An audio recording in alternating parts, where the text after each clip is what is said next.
ఏమైంది వాడికి? ఏమైనా జ్వరమా? ఏం లేదట, మా మందులు తింపి కాకు.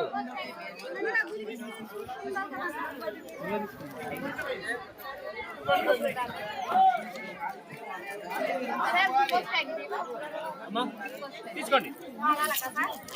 కాళ్ళు పొడవు రాసుకుంటే